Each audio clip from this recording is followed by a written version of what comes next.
राधे राधे आप सभी को। हम हैं गणेश सिंह ठाकुर। आज हम बात कर रहे हैं वो बांग्लादेश में हो रहे हिंदुओं पे अत्याचारों की हम बात कर रहे हैं। और ये अत्याचार केवल हम केवल हिंदुओं की बात नहीं कर रहे हैं, हम बात कर रहे हैं मानवता की, हम बात कर रहे हैं इंसानियता की, हम बात कर रहे हैं धर्म की। आज सभी ने देखा होगा क्या हो रहा है वहाँ। ये कोई पहली बार की घटना नहीं है, हिंदुओं पे ऐसा अत्याचार होते चला आ रहा है। ये कोई पहली बार नहीं हुई है, कोई आश्चर्य की बात नहीं जो हम सुन नहीं सकते, देख नहीं सकते। हम लोगों को आदत बन चुकी है, आदत पड़ चुकी है, इसमें कोई दो राय नहीं। इससे पहले भी कई बार हिंदुओं पे ऐसा अत्याचार होता चला आ रहा है। आज जो हम बात कर रहे हैं वो देखिए, सभी के फायदे की हम बात कर रहे हैं। चाहे माननीय नरेंद्र मोदी जी हो, चाहे माननीय राहुल गांधी जी हो, चाहे वो हिंदू हो, चाहे वो मुसलमान। आज हम सबके हित की बात करने वाले हैं। अगर मेरी माने तो जब देश का बंटवारा हुआ हिंदुस्तान और पाकिस्तान के रूप में, तब ज़्यादातर मुस्लिम पाकिस्तान चले गए। वहाँ कुछ हिंदू भी गए थे, सनातनी भी गए थे। लेकिन फिर क्या हुआ, फिर क्या हुआ कि हिंदू मुस्लिम में लड़ाई हुई और हिंदुओं को फिर ट्रेन से भर भर के फिर दिल्ली आना पड़ा। जबकि हिंदुस्तान और पाकिस्तान का जब बंटवारा हुआ था, तभी एक बार वहाँ एक और हिंदुस्तान का निर्माण हो जाना चाहिए था, एक और सनातनी देश का निर्माण होना चाहिए था। धर्म संगत तो ही कहता है कि अगर एक मुस्लिम राष्ट्र निकला अगर इस भारत से, तो एक हिंदू राष्ट्र क्यों नहीं निकला? सोचिए। देखिए, ये अत्याचार हम कर रहे हैं, पहली बार ऐसा नहीं हुआ कि नहीं हुआ, आज भी हो रहा है और कल भी होगा, इसमें कोई दो राय नहीं। क्योंकि हम लोग सोए हुए हैं, ऑटोमेटिकली है। तो जब भारत में पाकिस्तान का जब बंटवारा हुआ, भारत और पाकिस्तान से, तो एक और हिंदुओं के लिए कौन सा स्थान मिला, ये सरकार बताए? कुछ नहीं मिला, नथिंग। चलिए, वहाँ भी अगर पाकिस्तान और बांग्लादेश में बंटवारा हुआ, तो हिंदुओं के लिए कौन सा स्थान मिला?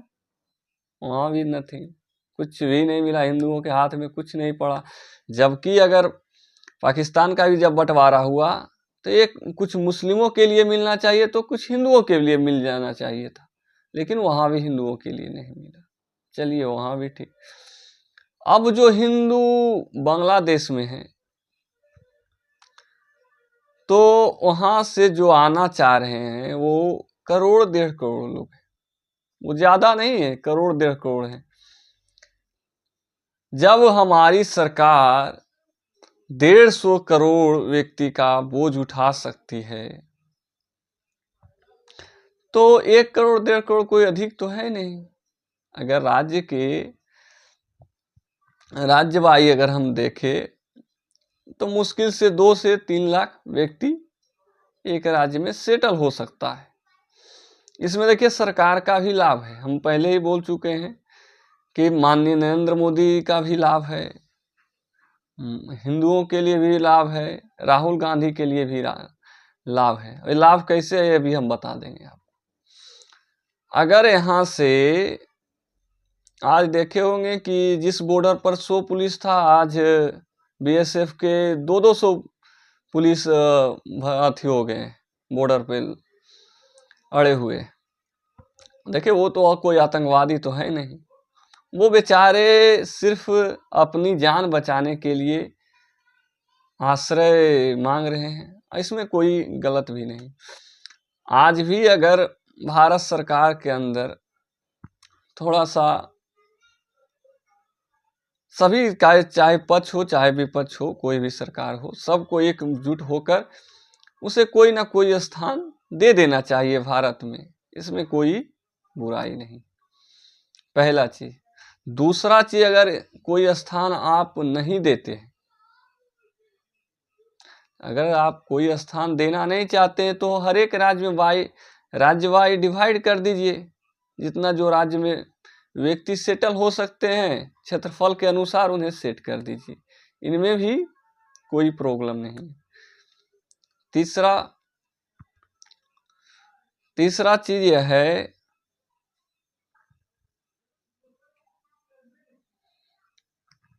तीसरा क्या है, तीसरा यह है कि जहां जहां हिंदू अल्पसंख्यक है, वहां हिंदुओं को, जो बांग्लादेशी हिंदू भाई है, उनको सेट कर दीजिए।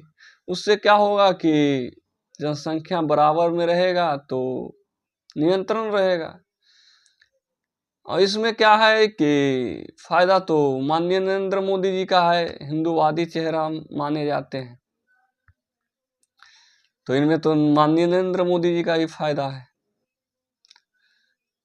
और राहुल गांधी जी का भी फायदा है। बोलिए कैसे? वहां 90% जो है वो दलित समुदाय से है, और दलितों को तो वो बहुत प्यार करते हैं माननीय राहुल गांधी जी। उनका तो कहना ही क्या है।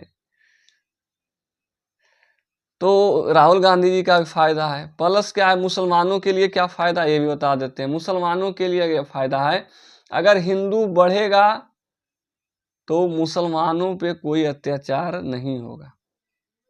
अगर देशवाई अगर हम देखें भी, अगर कुछ लोग बोलते हैं कि अगर हिंदू बढ़ेगा तो मुसलमानों के लिए खतरा होगा, तो ऐसा कुछ भी नहीं होगा।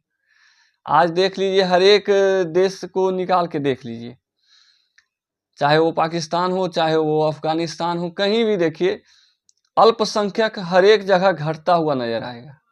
कहीं का भी आप निकाल के देख लीजिए। लेकिन क्या हुआ, लेकिन यहाँ जो मुस्लिम 5% थे, आज 25% हो गए। हर एक जगह से अल्पसंख्यक घटा है, चाहे वो कोई भी देश हो। लेकिन एक भारत देश है जहाँ अल्पसंख्यक बढ़ा है। क्यों? क्योंकि हम लोग अत्याचार नहीं करते। अगर अत्याचार होता तो बढ़ता थोड़ी बढ़ता, अगर भाईचारा घटता तो थोड़ी बढ़ता। तो यहाँ तो बढ़ रहा है। तो हिंदू जब जब बढ़ा है तब तब किसी को कोई सताया नहीं गया है। एक चीज याद रखें, हिंदू कभी किसी को नहीं सताया। लेकिन हिंदुओं पे यही कहिए कि हिंदुओं पे थोड़ा सा ज़्यादा दयालुता, थोड़ा सा दिक्कत हो जाता है, और क्या। खैर, तो और दलित भाई आ जाएंगे। अगर हिंदुओं के लिए भी लाभ है कि जहाँ जहाँ हिंदू घटा है वहाँ वहाँ थोड़ा सा एडजस्ट होने में दिक्कत हो रहा है हिंदुओं को, तो वहाँ थोड़ा सा मेंटेनेंस हो जाएगा। तो इस सरकार को थोड़ा सा उस हिंदुओं के प्रति थोड़ा सा दिल और थोड़ा सा ममता रहित होना चाहिए, थोड़ा सा ममता दिखाना चाहिए, बड़ा दिल दिखाना चाहिए। और जो हमारे बांग्लादेश में जो भाई प्रताड़ित हो रहे हैं, और जो बांग्लादेश से हैं मेरे भाई, एक चीज तो और बताना चाहते हैं कि देखिए, राजतंत्र और लोकतंत्र में ही अंतर है माय डियर। लोकतंत्र बहुत कठिन होता है। लोकतंत्र में राजा, यहाँ देखिए, लोकतंत्र में तो जो जनता चुना था वही भाग गए। बताइए, ऐसा यहाँ से नहीं हुआ, और भी जगह से हुआ है जहाँ से छोड़कर भागना पड़ा है। सरकार जहाँ जहाँ लोकतंत्र का सरकार रहा है वहाँ बहुत सोच समझ के, एक एक वोट बहुत सोच समझ को देना चाहिए। एक एक वोट आपका बहुत महत्वपूर्ण है, क्योंकि राजा वहाँ का लोग होता है, व्यक्ति होता है, ना कि कोई और होता है। तो हाँ, बहुत सोच समझ के एक एक व्यक्ति का महत्व होता है लोकतंत्र में।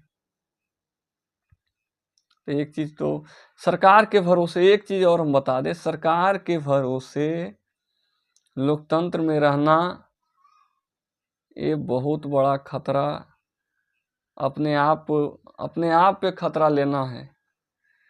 अगर लोकतंत्र में रहना है तो अपने आप को सशक्त बनाना होगा, याद रखिए।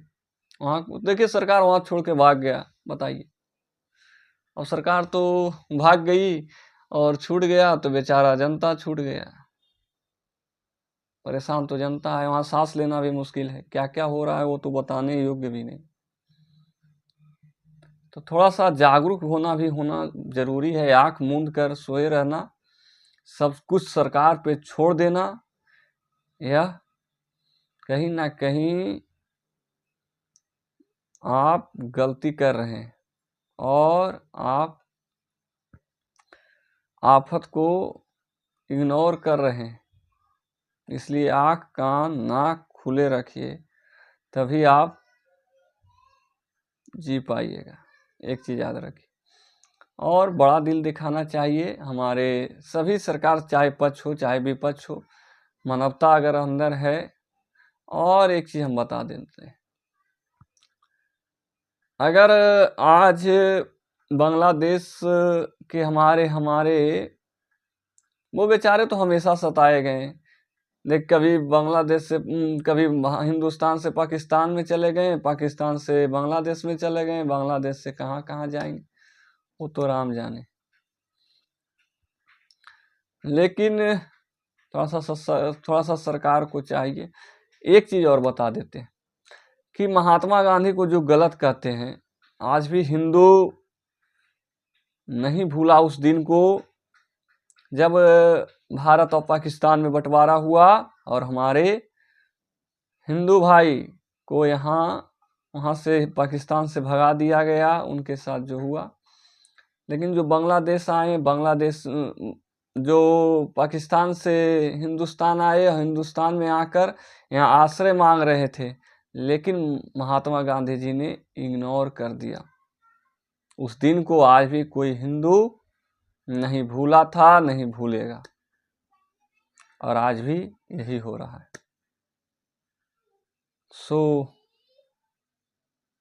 मेरा रिक्वेस्ट है सरकार से भी और लोगों से भी, थोड़ा सा सशक्त बनिए और जागरूक होइए, तभी आप जी पाइएगा। अत्याचार, देखिए हर एक हिंदुओं के घर में हथियार जरूरी है, यह बार बार कहा गया है, बार बार संत महात्मा कह रहे हैं। क्यों कह रहे हैं? किसी को मारने काटने के लिए नहीं कह रहे। आप अपना सुरक्षा तो करिए, आप अपना सुरक्षा तो कर सकते हैं। अपने घर में दशहरा हो, कोई फेस्टिवल हो, तो यहाँ टीवी नहीं लाइए, खिलौने नहीं लाइए, लेकिन अपने घर में शस्त्र जरूर रखिए। हमारे देखिए ना, एक शिव जी हैं, नंग धड़ंग रहते हैं, लेकिन फिर भी एक त्रिशूल रखे रहते हैं। क्यों रखे रहते हैं बताइए? उनको क्या जरूरत है? वो हम लोगों को बताना चाह रहे हैं। जिन एक बार श्वास ले लेना और एक श्वास छोड़ दे तो प्रलय हो सकता है, लेकिन फिर भी अपने हाथ में शस्त्र रखे रहते हैं। क्यों? हम लोगों के लिए बताना चाहते हैं कि हमेशा शस्त्र जरूरी है। जब हमारे गुरुकुल की पद्धति थी तब भी याद रखिए शस्त्र विद्या सिखाई जाती थी। आज हम लोगों को शस्त्र विद्या कहाँ सिखाई जाती है? आत्मरक्षा के लिए होना चाहिए, जरूरी नहीं है किसी पर प्रहार करने के लिए ही सिखाया जाए, किसी को प्रताड़ित करने के लिए सिखाया जाए, लेकिन आत्मरक्षा तो करने के लिए जरूरी होता है। आत्मरक्षा तो कर ही सकता है यह हमें, और यहाँ तो सुप्रीम कोर्ट में भी इजाजत दे चुका है कि अगर आपके परिवार पे हमला हो, अगर आपके घर पे हमला हो, तो आप कत्ल भी कर देते हैं, मर्डर भी कर देते हैं, तो इसमें कोई सजा नहीं।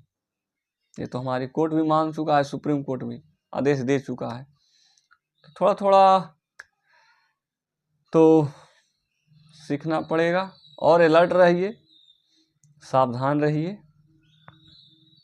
और एक निवेदन और है, सरकार से मेरा यही निवेदन है कि अगर आना चाहते हैं तो उन्हें स्वागत करिए और सम्मान कीजिए। और साधु संतों से भी निवेदन है, थोड़ा सा सपोर्ट कीजिए कि वो वहाँ कन्वर्ट ना हो, वहाँ यहाँ आ सकते हैं। तो जब 1 करोड़ कोई ज़्यादा आबादी तो है ही नहीं।